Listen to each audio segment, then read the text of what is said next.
Hey guys, now we are going to watch the first video that was uploaded to YouTube.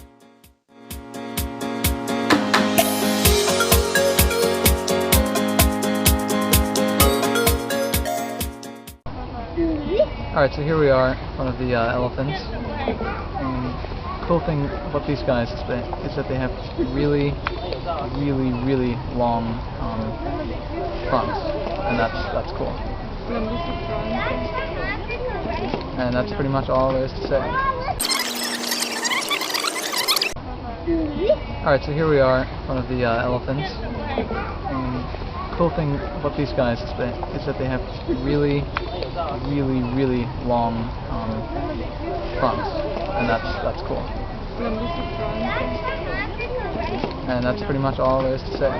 This video was uploaded by Jawed Karim, with the username Jawed, and recorded by his high school friend Yakov Lapitsky.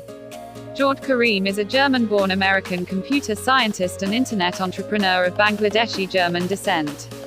He is the co-founder of YouTube, and the first person to upload a video to the site. This inaugural video, titled Me at the Zoo, uploaded on April 23, 2005, has been viewed over 85 million times as of February 2020.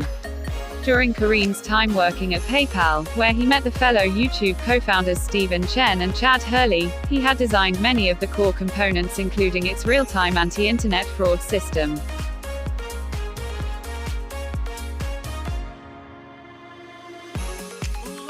Thank you for watching, and please subscribe.